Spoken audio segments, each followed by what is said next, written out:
योग सिद्धांत साधन योग वैराग्य की साधना। हमारे शास्त्रों में मन की एकाग्रता के लिए दो प्रमुख साधनों का वर्णन किया गया है। उनका नाम है अभ्यास और वैराग्य। मन को एकाग्र करने के लिए किए जाने वाले साधनों का बहुत बड़ा वर्णन हमारे शास्त्रों में मिलता है। उनमें श्रवण, मनन, निधिध्यासन आदि वेदांत की साधनाएं और यम, नियम, आसन, प्राणायाम आदि योग से संबंध रखने वाली साधनाएं मन की एकाग्रता के लिए ही हैं। साधनाओं में किसी प्रकार का अंतर नहीं होता, चाहे हम महावाक्यों का मनन करते हुए श्रवण, मनन, निधिध्यासन आदि का अभ्यास करें, चाहे समाधि प्राप्ति का लक्ष्य बनाकर यम, नियम, आसन आदि के पालन में तत्पर रहें। यह सब अभ्यास ही कहलाता है। अभ्यास एक इस प्रकार का साधन है जिसको हर स्थिति का मनुष्य पालन करते हुए अपने उच्चतम लक्ष्य को शनै शनै प्राप्त कर सकता है, किंतु उन सब में वैराग्य को मोक्ष का मूल माना गया है। जो मनुष्य प्राक्तन कर्म विपाक पुण्य के प्रभाव से विषयों से वितृष्ण हो जाता है, उसको किसी भी साधना की आवश्यकता नहीं पड़ती, क्योंकि इंद्रियों के विषयों में वितृष्ण होना ही वैराग्य कहलाता है। इंद्रियों का अपने अपने विषयों से विगत राग हो जाना ही वैराग्य का भाव है। संसार की सभी वस्तुएं भयान्वित हैं। एकमात्र वैराग्यवान व्यक्ति भयरहित होकर निर्द्वंद्व सोता है। श्री भर्तृहरि जी महाराज ने अपने वैराग्य शतक में बिल्कुल स्पष्ट शब्दों में कहा कि भोगे रोग भयम कुले च्युति भयम वित्ते नृपालाद भयम मौने दैन्य भयम बले रिपु भयम रूपे जरायः भयम शास्त्रे वाद भयम गुणे खल भयम काये कृतांताद भयम सर्ववस्तु भयान्वितम भुवि नृणाम वैराग्यमेवा भयम। अर्थात भोगे रोग भयम, जो मनुष्य भोगों को भोगता चला जाता है वह अवश्य ही रोगी बन जाता है। भोग भोगने की इच्छा तो प्रबल रहती है, उस इच्छा को भोग करके मनुष्य क्षण मात्र के लिए हट सकता है, पर थोड़ी देर बाद वही वासना और भी दुगना चौगुना रूप धारण करके सामने आने लगती है, क्योंकि शास्त्रीय सिद्धांत है न जातु कामः कामानाम उपभोगेन शाम्यति हविषा कृष्णवर्तमेव भूय एवाभिवर्धते। अर्थात पैदा हुई कामनाएं कभी उनके भोगने से शांत नहीं होती, बल्कि अग्नि में घी डालने पर जैसे अग्नि उत्तरोत्तर बढ़ती चली जाती है, उसी प्रकार कामनाओं का उपभोग करने से कामनाएं भी उत्तरोत्तर बढ़ती चली जाती हैं। इसलिए भोग भोगने से इंद्रिय लौल्य उत्तरोत्तर बढ़ता ही है। इस चपलता को मनुष्य या तो भोग के अनभ्यास से ठीक कर सकता है, अन्यथा विगत राग होकर करके ठीक कर सकता है।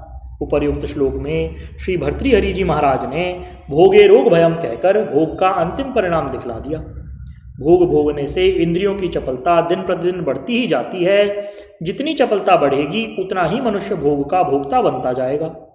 जितना वह भोक्ता बनेगा उतना ही उसके शरीर से शक्ति का दिन प्रतिदिन क्षय होता चला जाएगा। जैसे जैसे शक्ति कम होगी वैसे वैसे शरीर में रोग पड़ते चले जाएंगे और भोगे रोग भयम का परिणाम सामने आता चला जाएगा। यदि हम ईश्वर की परम अनुकंपा से इंद्रियों में वीतराग हैं तो हमारे मन में भोग की इच्छा ही नहीं बनेगी। भोग इच्छा मन में न बनने पर भोग प्रवृत्ति स्वतः ही बंद हो जाएगी। इसलिए यह बिल्कुल सत्य और यथार्थ कहा है कि भोगे रोग भयम। पश्चात कुले च्युति भयम। एक व्यक्ति का कुल शीलवान है, उसके कुल में उसके पूर्वज लोग ऊंचे ऊंचे आदर्शों को लेकर पैदा होते रहे हैं। उनकी संस्कृति और शिक्षा बड़े उच्च भावों की चलती रही है। कदाचित कोई भ्रष्टात्मा जन्म ले ले और अपने रास्ते से भ्रष्ट हो जाए तो वह कुल कलंक कहलाता है। इसलिए कुले च्युति भयम का यथार्थ प्रयोग है। तत्पश्चात वित्ते नृपालाद भयम। घर में किसी प्रकार की संपत्ति इकट्ठी हो जाए तो उसमें शासकों का भय बना रहता है। आजकल संसार में देखने में आता है कि जहाँ पर किसी प्रकार की भी बड़ी आय अथवा घर में संपत्ति दिखलाई देती है तो सरकार संपत्ति कर लगाकर धन अधिक मात्रा में लेती है। मनुष्य यदि मौन रहता है तो दीनता का भय बना रहता है। सुंदर रूप है तो बुढ़ापे का भय बनता है। शास्त्रों का जाता है तो प्रतिपक्षियों का भय बना रहता है। शरीर है तो काल का भय बना रहता है। सारी वस्तुएं भयान्वित ही हैं। केवल मात्र वही मनुष्य निर्भय है जो इन सबके राग से परे निकल करके विरक्त हो गया है। इसलिए यह सब भर्तृहरि जी ने यथार्थ कहा है। सर्वस्य वस्तु भयान्वितम भुवि नृणाम वैराग्यमेवा भयम। इन्हीं सब कारणों से वैराग्य मोक्ष का नान्तर्यत माना गया। योग दर्शन में भगवान पतंजलि देव जी ने पर और अपर वैराग्य को दो भागों में बांट दिया है। जो मनुष्य अपनी वासनाओं पर नियंत्रण करके अपने आप को संयमित रखने की चेष्टा करता है वह वशीकार संज्ञा वैराग्य का अधिकारी है। वशीकार संज्ञा वैराग्य का लक्षण योग दर्शन में भगवान पतंजलि देव ने इस प्रकार बतलाया है। दृष्टानुश्रविक विषय वितृष्णस्य वशीकार संज्ञा वैराग्यम, अर्थात देखे और सुने हुए विषयों पर वशीकार होना वशीकार संज्ञा वैराग्य कहलाती है। इस सूत्र पर भाष्य करते हुए भगवान व्यासदेव जी ने लिखा है, स्त्रियोन्नपानम ऐश्वर्यमिति दृष्ट विषय वितृष्णस्य स्वर्ग वैदेय प्रकृतिलयत्व प्राप्तावानुश्रविक विषय वितृष्णस्य दिव्यादिव्य विषय संप्रयोगे अपि चित्तस्य विषय दोष दर्शिनः प्रसंज्ञान बलादिना भोगात्मिका हेयोपादेय शून्या वशीकार संज्ञा वैराग्यम, अर्थात रूप रस गंध स्त्री पान अन्न आदि दृष्ट विषय और स्वर्ग वैदेय प्रकृतिलय आदि अदृष्ट विषय चाहे कितने ही दिव्य अदिव्य विषय हों, प्रसंख्यान बल से विषय दोषदर्शी चित्त हेयोपादेय शून्या भोगात्मिका स्थिति ही वशीकार संज्ञा वैराग्य वाली हुआ करती है। इस बात को ऐसे समझ लेना चाहिए कि विषय दो प्रकार के होते हैं, दृष्ट विषय और आनुश्रविक विषय। दृष्ट विषय वे हैं जो इस लोक में रूप रस गंध शब्द स्पर्श स्त्री अन्नपान ऐश्वर्य इत्यादि इन विषयों को मनुष्य सामान्य रूप से प्राप्त करता ही है। अर्थात मनुष्य लोक में जन्म लेने वाले हर प्राणी के लिए अपने अपने पुण्य कर्म विपाक के अनुसार साधारण रूप से ये सब उपलब्ध होते हैं। इसके अतिरिक्त आनुश्रविक विषय हैं जिनको हम शास्त्रों से जानते और सुनते हैं। उनमें भी दो प्रकार के हैं। एक वह हैं जिन्हें हम शरीरांत वेद कह सकते हैं, अर्थात जब हमारा कोई शरीर देवलोक आदि में बनेगा तब उन विषयों का ज्ञान हमें हो सकेगा। जैसे जो स्वर्ग आदि प्राप्त करते हैं या विदेह और प्रकृतिलीन योगियों को प्राप्त होते हैं, इन विषयों को शरीरांतर वेद कहा जाता है। और इसके अतिरिक्त दिव्य गंध दिव्य रस दिव्य रूप दिव्य स्पर्श और शब्दों का अनुभव होना रूप विषय अवस्थान्तर वेद कहलाता है। इसी प्रकार से योग दर्शन के विभूतिपाद में कही हुई सब सिद्धियाँ जैसे बलेशु हस्ती बलहदीनी आदि ये सब विषय अवस्थान्तर वेद्य हैं। इन दोनों प्रकार के दिव्य अदिव्य विषयों की उपस्थिति में जब चित्त ज्ञान के बल से इनमें दोष देखता है, दोष देख करके इनको ग्रहण नहीं करता और न परे हटाने का ही प्रयत्न करता है, क्योंकि उस योगी के चित्त में न तो इसके प्रति राग है न द्वेष है। राग हो तो ग्रहण करने की कोशिश करे और द्वेष हो तो परे हटाने की कोशिश करे। ऐसी स्थिति में जो हेयोपादेय शून्य स्थिति है उसी को वशीकार संज्ञा वैराग्य कहते हैं। वस्तुतः विकार हेतौ सति विक्रियन्ते येषां न चेतांसी त एव धीरः, अर्थात जिसके चित्त विकार के हेतु स्त्री अन्नपान आदि के उपस्थित होने पर भी विकृत नहीं होते वही पुरुष धीर है। इस प्रकार उनका चित्त एकरस बना रहता है। चित्त की इसी प्रकार की स्थिति ही वशीकार संज्ञा कहलाती है। हमारे शास्त्रों में इस वशीकार वैराग्य को अपर वैराग्य माना गया है। पर वैराग्य इससे भी ऊंचा है जिसका वर्णन आगे किया जाएगा।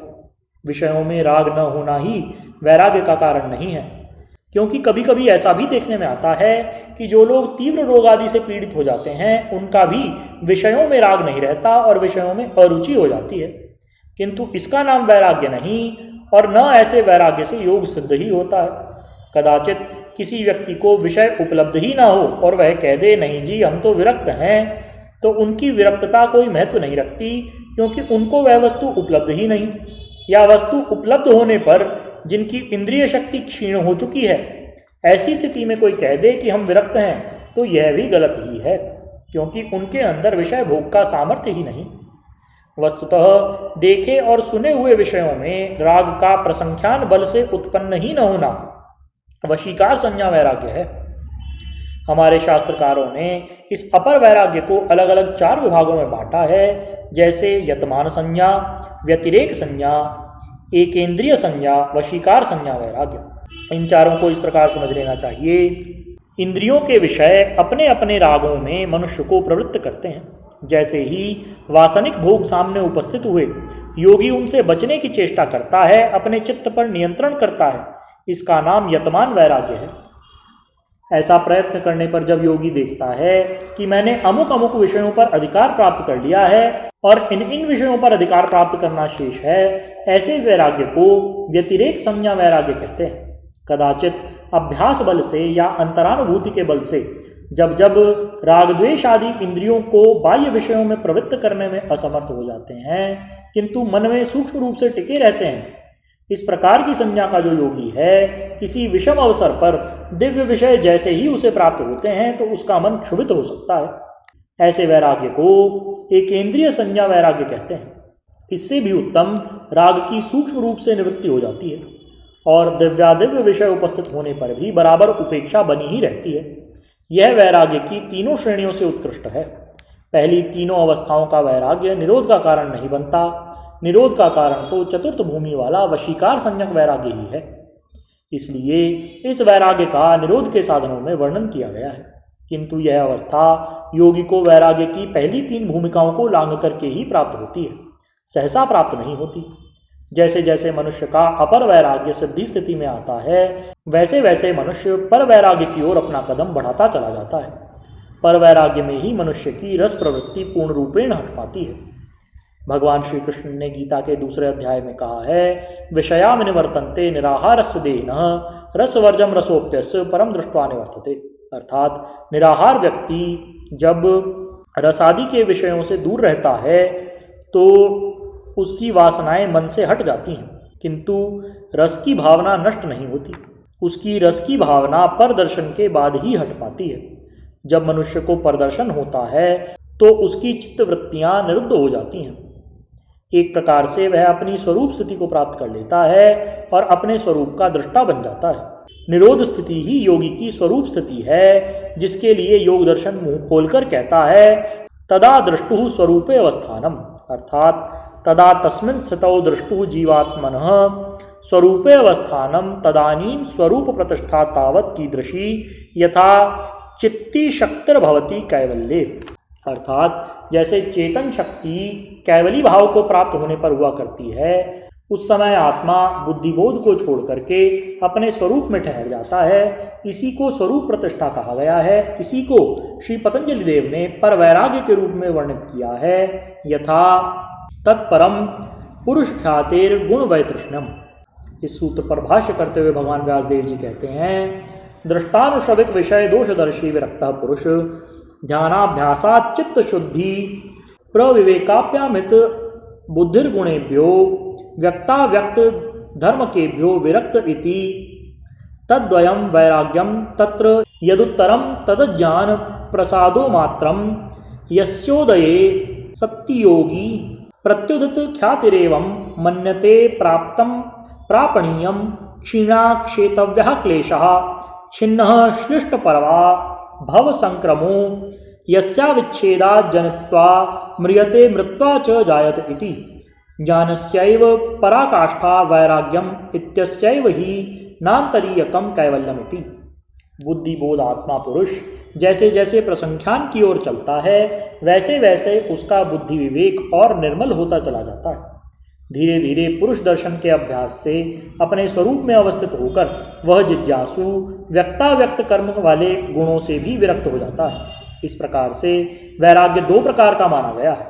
अपर वैराग्य का वर्णन पहले कर दिया गया, जिसमें मनुष्य दृष्टानुश्रविक विषयों में दोषी बन जाता है। उस वैराग्य का नाम वशीकार संज्ञा है। किंतु जैसे जैसे साधक अपने अभ्यास को उत्तरोत्तर बढ़ाता चला जाता है और उसकी विवेक ख्याति प्लवन होकर निर्मल होती चली जाती है तो उसका मन व्यक्ताव्यक्त गुणों से विरक्त हो जाता है। उसी वैराग्य को परवैराग्य कहा है। यह वैराग्य पुरुष ख्याति मात्र है और सर्वोत्कृष्ट है। इस वैराग्य के पैदा हो जाने पर प्रत्युत ख्याति योगी इस प्रकार मानता है, प्राप्तम प्रापणीयम, अर्थात जो कुछ पाना था पा लिया। क्षीणः क्षितव्या क्लेशा, नष्ट करने लायक क्लेश मैंने नष्ट कर दिए। क्षितः क्लिष्ट भव संक्रमः, श्रृंखला से जुड़ा हुआ संसार चक्र मैंने नष्ट कर दिया है, जिसके कारण बार बार जन्मना और मरना पड़ता था।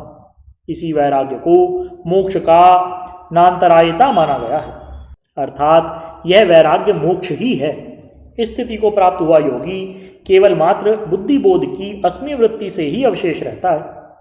ऐसे योगी की वृत्ति निर्वाणोन्मुखी रहती है। इसी को ऋतंबरा प्रज्ञा कहते हैं। ऋतम सत्यम विभर्ति यासा रतम भरा। यह वृत्ति सत्य को धारण करती है।